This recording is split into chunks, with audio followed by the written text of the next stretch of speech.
Hello అందరికీ welcome back to my channel Shri Rishitha. ఈరోజు vlog ఏంటని చూస్తున్నారా? ఇదైతే సడన్ వ్లాగ్ అనమాట. ఎందుకంటే నేను అనుకోలేదు ఇలా ఊరికి వెళ్తాను సడన్గా అని చెప్పి. ఇంకా వెంటనే ఎర్లీ మార్నింగ్ అయితే స్టార్ట్ అయ్యాను. ఇంకా ఆబ్వియస్లీ మా పెద్దమ్మ వాళ్ళ ఇంటికి వెళ్తున్నాను కాబట్టి గూడూరులో దిగేశాను.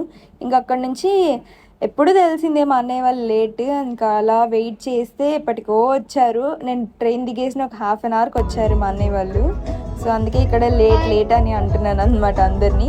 అండ్ ఒక స్పెషల్ పర్సన్ కూడా వచ్చాడు అనమాట వీళ్ళ ముగ్గురితో. బట్ ఆ పర్సన్ ఫేస్ ఇంకా రివీల్ చేయకూడదు కాబట్టి రివీల్ చేయట్లేదు. ఇంక ఇక్కడ ఏంటబ్బా మా అన్నయ్య తెస్తున్నాడని చూస్తున్నారా? అక్కడ నేనైతే ఏం తినలేదు. ఇంకా అందరం జ్యూస్ తాగేసి ఇంకా తినడానికి అయితే పకోడా అవన్నీ తీసుకున్నాడు. ఇంకా ఆఫ్టర్నూన్ అలా ఇంటికి వచ్చేసాము. ఈవినింగ్ ఖచ్చితంగా బయటకు వెళ్ళాల్సిందే కాబట్టి మా వదిన డ్రైవింగ్తో మేమైతే బయటకు వెళ్తున్నాము. ఇక్కడ సన్సెట్ అయితే చాలా బాగుంటుంది. మా వదిన డ్రైవింగ్కి మా అన్నయ్య ఇన్స్ట్రక్షన్స్ అండ్ అలాగే అలా డ్రైవ్ చేయాలని చెప్పి పక్కన కూర్చొని అన్నీ చెప్తున్నాడు. ఇంకా ఆబ్వియస్గా పానీపూరి అయితే కంపల్సరీ. ఇంకా అందరం పానీపూరి తినడానికి అయితే వచ్చేసాము. ఇది డే 2. మార్నింగే లేచి రెడీ అయిపోయాము అందరము. పూజ ఉంది కదా అని చెప్పి. ఏం పూజ అని ఆలోచిస్తున్నారా? ఇది పోలేరమ్మకి మా పెద్దమ్మ వాళ్ళు ఖచ్చితంగా మొక్కు పెట్టుకున్నారనమాట. ఇలా మొక్కు తీర్చాలి కాబట్టి ఇంకెందుకు లేట్ అని చెప్పి తీర్చేస్తున్నారు. ఇక్కడ మా పెద్దమ్మ, మా అన్నయ్య, నేను, వదిన, మమ్మీ అందరం కలిసి వర్క్స్ అయితే అన్నీ కంప్లీట్ చేసుకున్నాము. ఇక్కడ మా పెద్దమ్మ అవి వేప మండలన్నీ కడుతుందనమాట పొంగల్కి ఇంకా కుంభానికి అందటికి. అండ్ ఇక్కడ మేకపోతు కూడా వచ్చేసింది. మా వదిన దానికి నీట్గా బొట్లు అవన్నీ పెడుతుంది, మీకు కనిపిస్తుంది అనుకుంటాను. అండ్ ఇంకా మేకపోతు అమ్మవారికి అనమాట, పోలేరమ్మకి. ఇంకా దేశమ్మ అని ఉంటుంది ఇక్కడ, గ్రామదేవతలు వీళ్ళంతా. దేశమ్మకి కూడా మేమైతే ఒక కోడిని నరుకుతున్నాము. ఇంకా దానికి కూడా మా వదిన అన్నిటికీ బొట్లు అవన్నీ పెట్టేసింది. ఇది ఎందుకు ఇలా చేస్తున్నారు అని మీరు అడగొచ్చు. ఎందుకంటే ఇక్కడ మేమున్న ఊర్లో అయితే ఇక్కడ మాకు ఆబ్వియస్గా ఇది ఒక ఆచారంలో జరుగుతూ ఉంటుంది. సో మా పెద్దమ్మ వాళ్ళు మొక్కున్నారు, జాతర అంటే పోలేరమ్మ జాతర చేస్తే నరుకుతాము అని చెప్పి. ఇంకా జాతర అయితే చేయలేదు. సో ఇంకా మొక్కు అలానే ఉండిపోతుంది అని చెప్పి మా పెద్దమ్మ వాళ్ళు అయితే తీర్చేసుకుంటున్నారు. ఇంకా అందుకని మేము అందరం అయితే వచ్చేసాము. ఇక్కడ మా వదిన చూడొచ్చు, కోడికి కూడా అంత నీట్గా పసుపు బొట్టు అన్నీ పెడుతుంది.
ఇక్కడ మా అమ్మమ్మని ఎందుకు అలా అందరు పట్టుకున్నారని అడగొచ్చు. ఎందుకంటే మా అమ్మమ్మకి ఏ జాతర జరిగినా కూడా అమ్మవారిది వెంటనే అమ్మవారు అనేది ఒంట్లోకి వచ్చేస్తుంది అనమాట. సో అందుకని ఆమె నడుచుకుంటూ వచ్చేస్తుంది.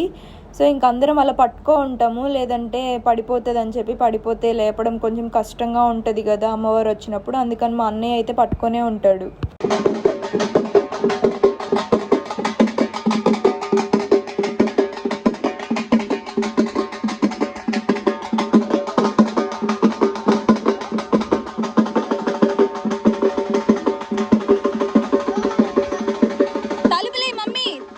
మా ఊర్లో ఎప్పుడు పోలేరమ్మ జాతర జరిగినా కూడా అందరం చాలా అంటే చాలా బాగా ఎంజాయ్ చేస్తాము. ఇలా మేకపోతులంతా కోస్తూ ఉంటారు. ఇక్కడ నేను ఎవరినబ్బా ఎత్తుకో ఉన్నానని చూస్తున్నారా? అదే ఒక స్పెషల్ పర్సన్.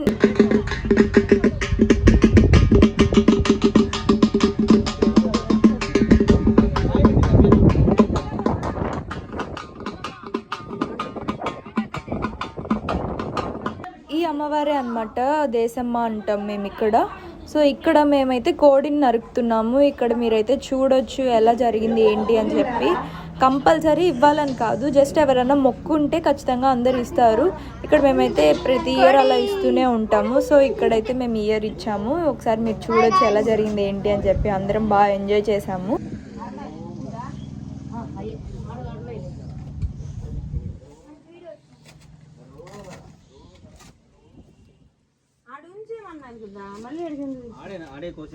ఇక్కడ కోసేస్తాం. మా తమ్ముడైతే దేశమ్మకి చాలా అంటే చాలా డీప్గా పడుకొని మరీ పొర్లి దండాలు పెట్టి మరీ మొక్కుకుంటున్నాడు. ఏం మొక్కుంటున్నాడో మరి తెలియదు. ఇక్కడైతే పక్కన సుబ్రహ్మణ్య స్వామి పెద్ద పుట్టుండింది ఇంతకుముందు. ఇప్పుడైతే చాలా వరకు కరిగిపోయింది. ఇంతకుముందు పాము కూడా ఉండేదండి.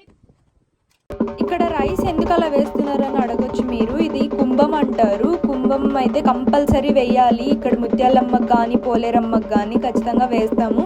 సో పోలేరమ్మకి అయితే నాన్ వెజ్ కంపల్సరీ ఉండాలి కాబట్టి మా పెద్దమ్మ అయితే ఆమ్లెట్ వేశారు. అండ్ అలాగే నైవేద్యం అనేది పొంగల్ చేసామన్నమాట. సో ఇంకా అక్కడ ఆమె ముందు అలా వైట్ క్లాత్ మీద కుంభం అయితే వేయాలి.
వ్లాగ్ నచ్చినట్లయితే like, share and subscribe. Thank you.